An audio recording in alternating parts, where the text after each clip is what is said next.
All glories to the assembled devotees. All glories to the assembled devotees.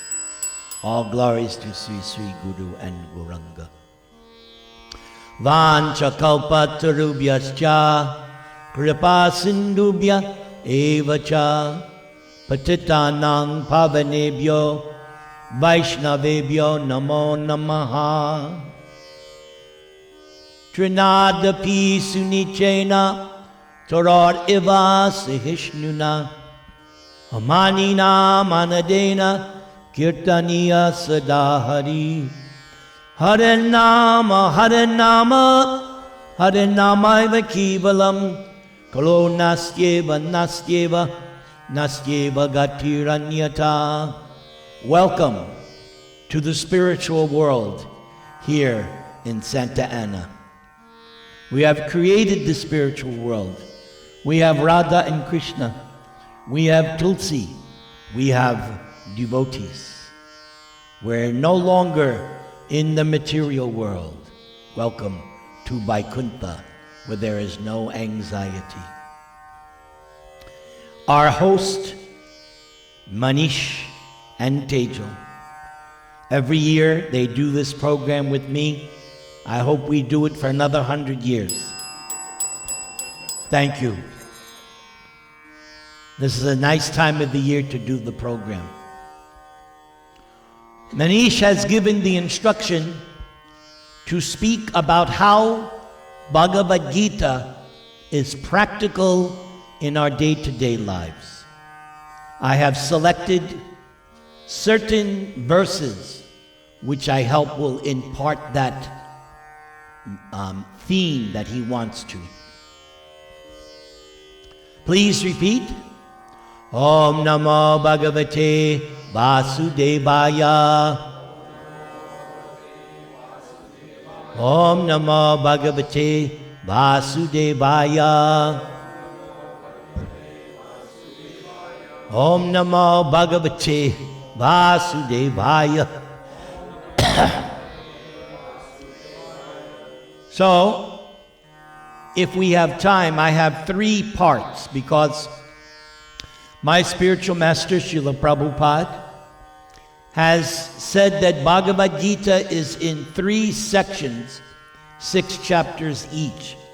So I found verses from each of the 3 sections. First, chapter 2. The Supreme Personality of Godhead said, "My dear Arjuna, how have these impurities come upon you? They are not at all befitting a man who knows the value of life. They lead not to higher planets, but to infamy." So, how is this applicable? We should keep ourselves as pure and clean as possible. We should refrain from sinful acts. As Krishna says in chapter 16, one should become free from lust, anger, and greed, because these are the 3 gates that lead to degradation to hell. In the beginning of Bhagavad-gita, Krishna was surprised that Arjuna did not want to do his prescribed duty. So, first lesson, we all have prescribed duties. We must execute them. Next verse. Arjuna said, "Now I am confused about my duty and have lost all composure because of miserly weakness. In this condition, I am asking you to tell me for certain what is best for me. Now I am your disciple and a soul surrendered unto you. Please instruct me." How does this apply? At some point in our lives, we will also be like Arjuna, confused, bewildered. Should I do this? Should I do this? Should I not do this? Should I not? At that crucial moment, like Arjuna, turn to Krishna for advice. That is why everyone should read Bhagavad-gita not once a year. Every day we should be reading Bhagavad-gita so that we don't become confused. That no matter what the circumstance, we know what should be done. Also in second chapter, Krishna is saying to Arjuna, while speaking learned words, you are mourning for what is not worthy of grief.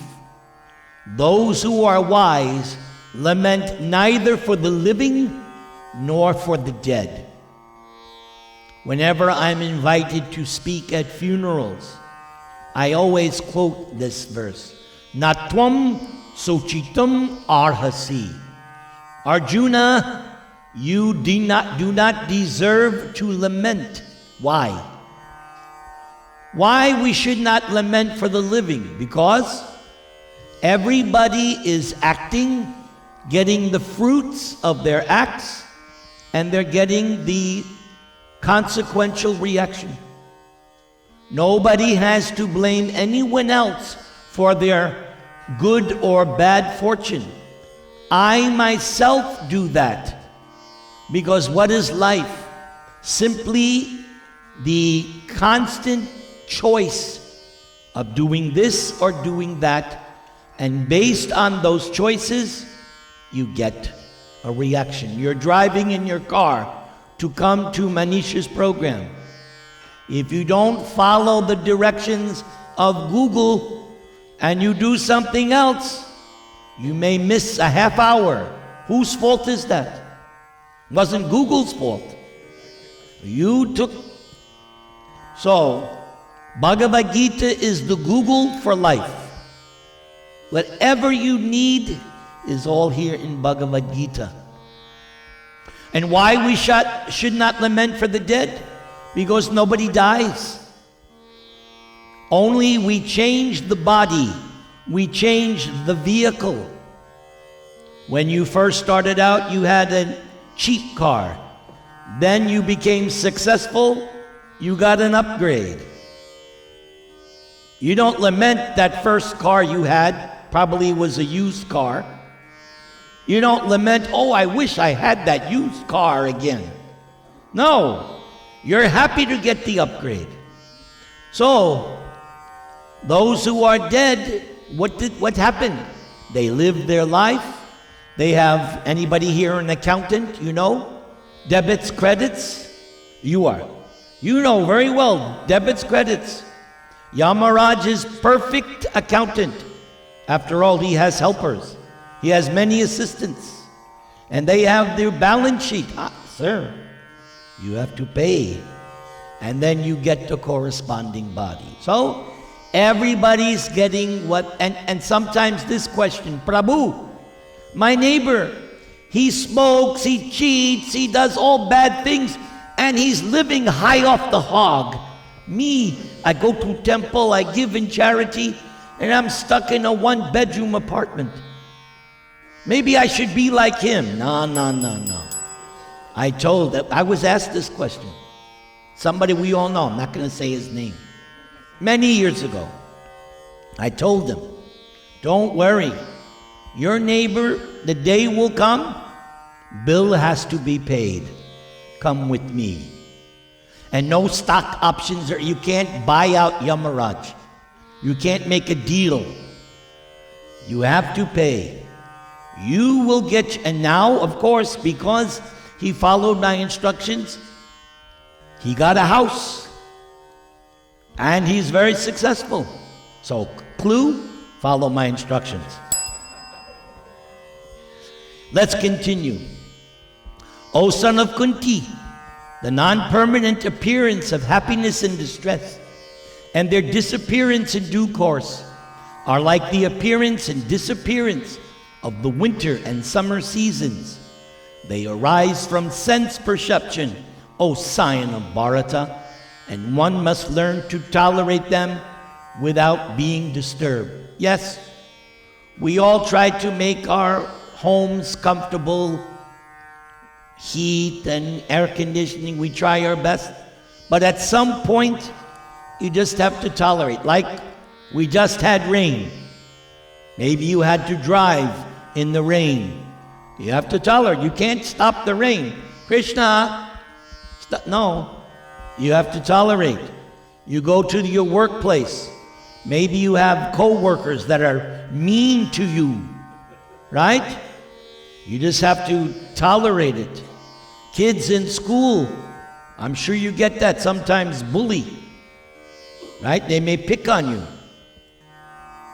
Like I have one girl, and she used to tell me when she first went to high school, all the American kids kept teasing her. Oh, tech support. They assumed, oh, she's from India. She's doing the call center. So I told her, you just tolerate.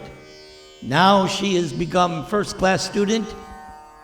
She is going to go to nice school and maybe become a nice devotee. So at some point in life, you simply have to tolerate. Do thou fight for the sake of fighting, without considering happiness or distress, loss or gain, victory or defeat, and by so doing, you shall never incur sin. What is Krishna telling Arjuna? Don't worry about the result. The result is not in our hand. We simply have to do our duties. That's all we should do. The result is up to Krishna. We'll hear about that if we get to the third part. But simply by doing your prescribed duty properly and not worrying about the result, you won't incur sin. Now comes a very powerful shloka. This verse is, in my estimation, one of the most important verses. In the minds of those who are too attached to sense enjoyment and material opulence, and who are bewildered by such things, the resolute determination for devotional service to the Supreme Lord does not take place. So, as householders, we must have balance. You're not sannyasis, you're householders. You have family, you're working jobs, you have desires. It's okay. All these things can be adjusted and at the same time in Krishna consciousness. But if we become too enamored with the opulence, what will we lose? Determination to serve Krishna. So if you find that you have lost your taste for chanting, if you have lost your taste for reading Bhagavad-gita, now you know the reason why. You're too attached to Netflix or this or that. Maya has stolen. So you have to learn balance. Balance. Otherwise, you're going to lose your determination. You must be determined that, yes, every day I will chant Hare Krishna, Krishna Krishna, Hare Hare, Hare Rama, Hare Rama. Okay, let's continue. One who is able to withdraw the senses from sense objects, as the tortoise draws its limbs within the shell, is firmly fixed in perfect consciousness. So we have to be careful what we meditate on. If we meditate on the objects of the senses, then we are going to become too attached. And our consciousness is like the children. When it's time to study, you turn off the TV and you concentrate. Concentrate on the work. Next verse. The embodied soul may be restricted from sense enjoyment, though the taste for sense objects remains. But ceasing such engagements by experiencing a higher taste, you are fixed in consciousness. So, this is another important verse. There's a spiritual taste and there's a material taste.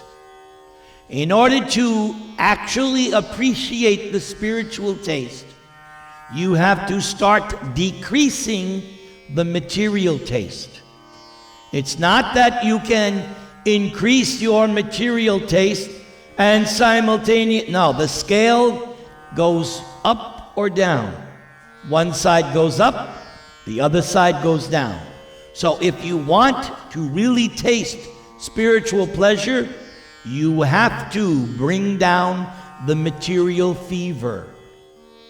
Keep that in mind. Bring down the material fever and have a proactive spiritual life. Proactive. The senses are so strong and impetuous, O Arjuna, that they forcibly carry away the mind, even of someone with discrimination, who is endeavoring to control them. Yes, if you focus too much on sense enjoyment, the senses will overtake you. So you keep your senses under control. Don't meditate on the objects of the senses. Meditate on Radha Krishna. Meditate on this sound vibration. Hare Krishna Rama. That is meditation. Concentrating. Here Krishna says, same thing. One who restrains the senses, keeping them under full control, and fixing the consciousness on me, then you will have steady intelligence. So this is a direct statement by Krishna. He wants us